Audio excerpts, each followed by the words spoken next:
I'm not saying you shouldn't stand up for yourself though. That's a different thing. Ability to wear my own clothes to school, I would have gotten teased. I wouldn't say I had an overwhelmingly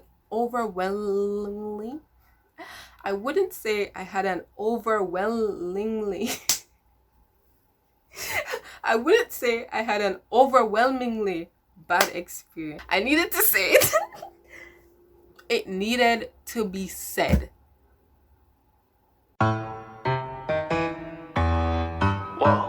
Good things come to those who wait. Hey guys, wagwan, and welcome to A Glimpse into My Life. Today, I'll be doing my unpopular opinions school edition. Now, before you start any unpopular opinion video, I think you very much so need to put out a disclaimer.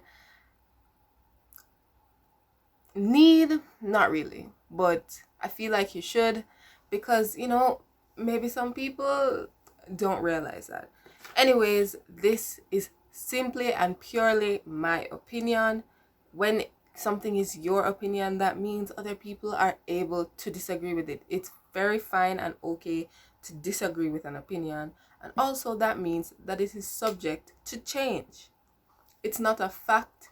Therefore, you can learn something else and your opinion can change, or you just may not think that way anymore. It's completely okay for an opinion to change, and it is very okay for you to disagree and share your opinions in the comments. So we're just gonna go right into it because there's nothing else to say. Number 1, uniforms in schools aren't that bad.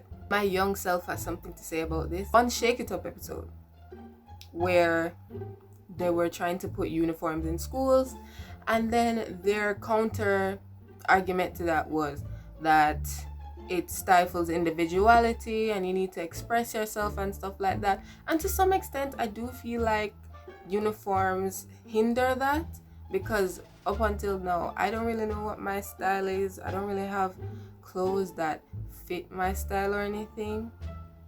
But I mean, I don't really care. So maybe if there's somebody that cares more, that will affect them more.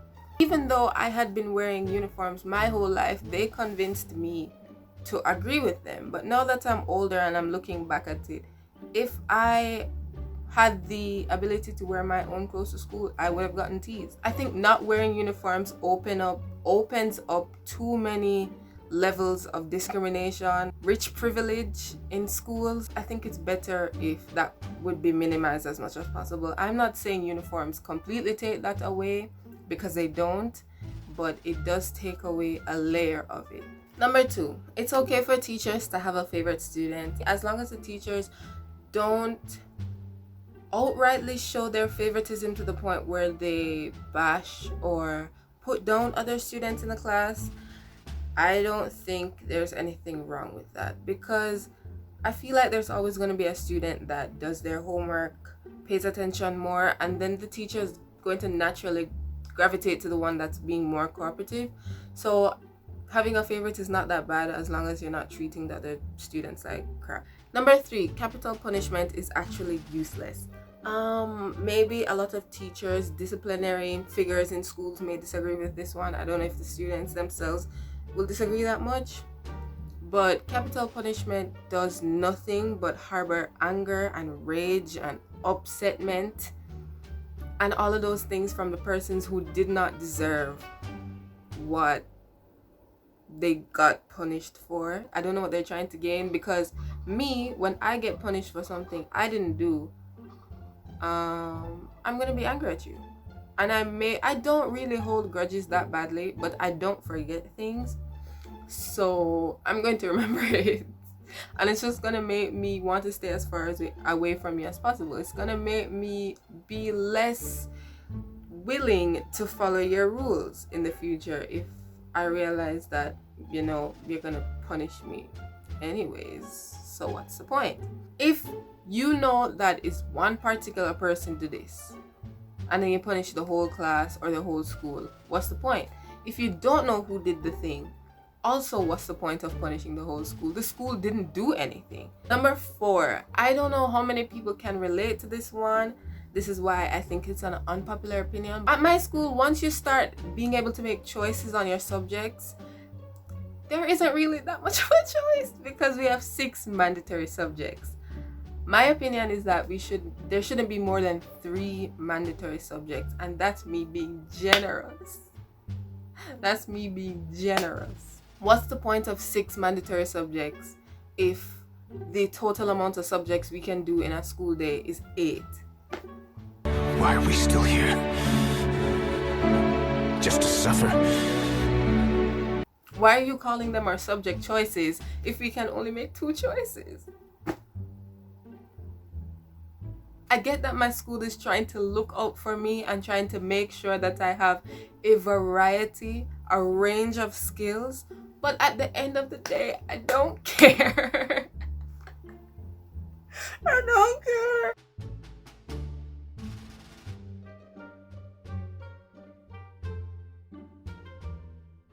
What's that? Number 5, after school classes, Saturday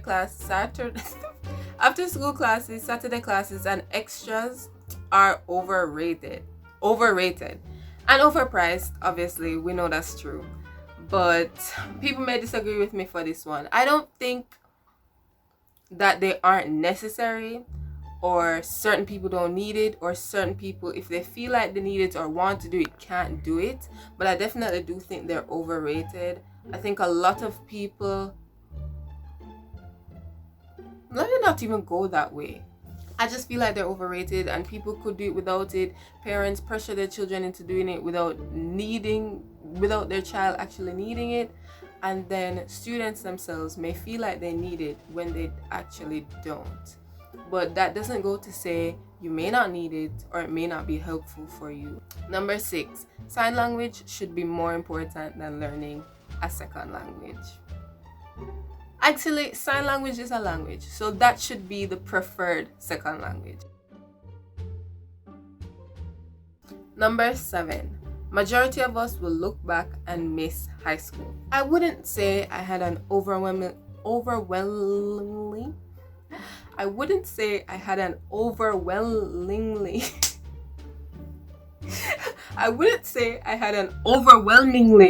bad experience in high school. For the most part, I feel like the friendships I made were great. The experiences I had with friends were great. Stuff that I have learned will be useful in the future. But other than that, girls, I don't want it. 9, time should be made for recreation in school. I know not every school may have funding for grand recreational purposes and all of that. But I feel like every school should be able to take into consideration that it's a school. I'm not talking about college yet, at least. But every school, high school and lower, should take into consideration that they're teaching children.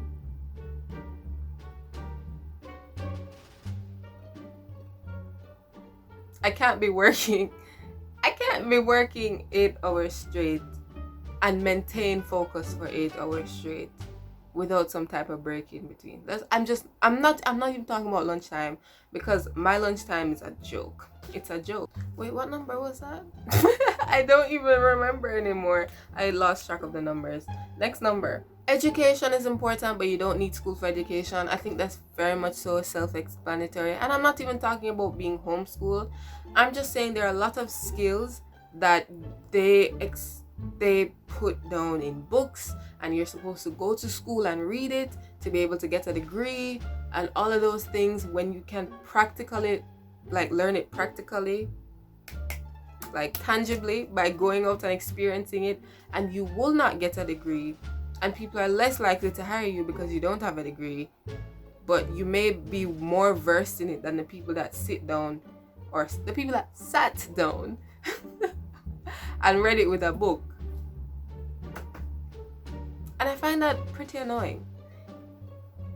A university degree is not the only way to show that you have some type of credentials. It's not the only way to show that you have some type of practice. Why do people think that? Some teachers, let me say, some teachers need to be able to emote more and to be more understandable. In a lot of ways. They need to be more understandable to students and their feelings. They need to be more understandable in knowing that not everybody is a natural in the topic that their subject that they're teaching, and not everybody will understand it right away. Not everybody is going to like your subject. If I hear one more teacher saying to me, if you were paying attention, you would understand. You weren't even looking at me to see if I was paying attention, but yet here you come, speaking foolishness. School and learning are for all ages. There's no set timeline or anything like that. Don't make yourself feel like there's a set timeline. You can finish, you can accomplish a lot of things, and if you want to go back to school afterwards, you can always go back. Don't let people put you down for not understanding something at a particular age, by not being able to memorize something and stuff like that. There's some fundamental things that everybody else may remember and you may always have to look back at it. Don't stress yourself. As long as you're able to look back at it, you'll be okay. If there's no free education for all, then at least free education for people with financial problems. I am of the belief that education should be free. I'm not saying every government, every society can support that. If it is a right of the child to have to go to school and have to learn, and it is not the ability of every parent or guardian to be able to send and pay for their child to go to school, then who needs to build the bridge? A bridge needs to be built. Who is going to build it? Free education.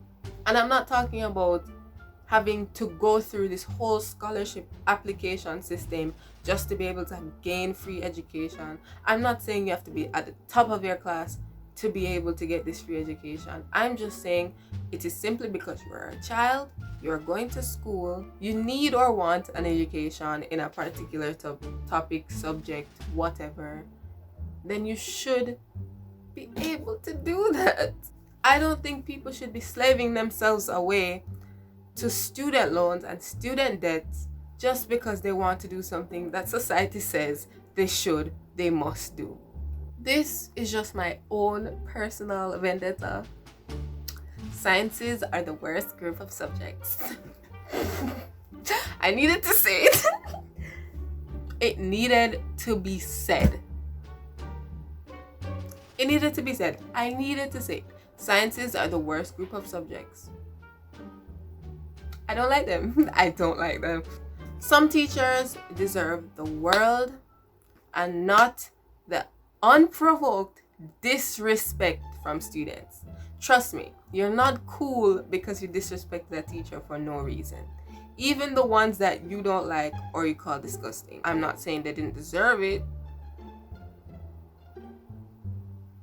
if they're not particularly the nicest person, but you're not cool. Trust me, you're not cool. I'm not saying you shouldn't stand up for yourself though. That's a different thing. This opinion may make it seem like I'm invalidating all of my other opinions, but trust me, it still needs to be said. Your school is never going to be perfect. You can't expect too much from them. Not too much, but you can't expect perfection from them. That's all 15 of my unpopular opinions. Some of them may have been a bit more popular than others, but I was trying to look at it from different angles. Like, it may be a popular opinion from the students' point of view, but the teachers may not think like that. So yeah, I hope you enjoyed the video. If you have your own opinions or your own unpopular opinions, do put them in the comments down below. If you agree with anything or disagree with anything, I'm open to hearing of that as well. Please like the video if you liked it. Please subscribe for other content like this and other chances to see my face. Thank you and bye.